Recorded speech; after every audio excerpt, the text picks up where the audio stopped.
Right now, it feels like you're putting in the work. You've got a dozen tabs open, a podcast running at 1.5x, your notebook packed with insights from people who seem way ahead of you. You feel busy. You feel productive, like you're finally starting to figure things out. It feels like growth. But be real with yourself for a second. If I shut off your internet today, no books, no saved videos, no content, what would actually be left of your real life?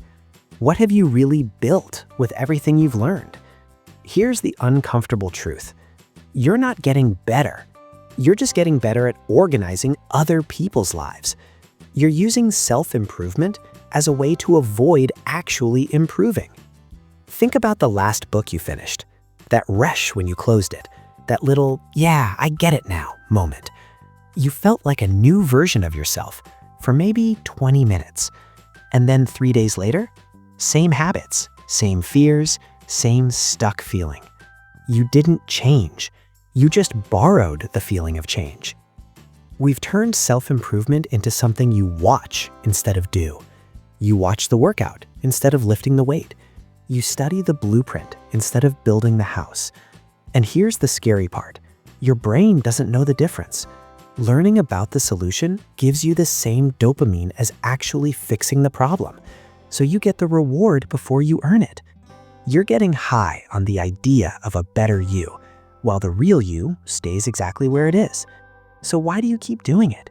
Why do you need one more video, one more ultimate guide, one more perfect morning routine before you finally start? Because information is the perfect shield. As long as you're learning, you don't have to act. You tell yourself you're not ready yet. You tell yourself you're just being thorough. But let's call it what it is. You're scared of what happens when learning ends and doing begins. In the world of information, you're sharp. You get it. You see the path. But in the world of action, you're a beginner. You're awkward. You mess up. You might fail. And your ego would rather be a genius in theory than a rookie in real life. So you hide behind highlights and notes because they don't judge you. Action does. Look at your saved folders, your bookmarks, your watch later list. It's a digital graveyard of the person you swore you were going to become. Every time you hit save without doing anything, you're making a quiet deal with yourself to stay the same. You're training your brain to believe that knowing, being, it's not a loud failure. You're not blowing up your life all at once. You're losing it in 15-minute chunks, drowning in voices that aren't even yours. You're busy fixing problems you don't have, getting ready for a future you never actually start building. You're becoming someone who knows everything in theory and nothing in practice. You know the habit loop, but you still can't put your phone down. Stop for a second. Look at your hands.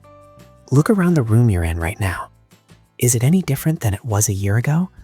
Or is it the same space, just with a few more productivity apps on your phone? You've become a collector of secrets. You know the hacks. You know the psychology. You know the frameworks.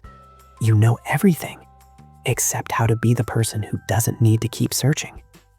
You're addicted to the idea of growth, but allergic to the pain of it. Because real growth is quiet, it's messy, and most of the time, it's just doing the things you already know you should be doing, without a podcast playing in the background. The next video won't save you. The next 400-page book won't fix your discipline. You already know enough to change your life, yet you're still waiting for that one last piece. So before you click away, ask yourself, are you actually trying to get better? Or are you just chasing the feeling that you are? You don't need more how-to.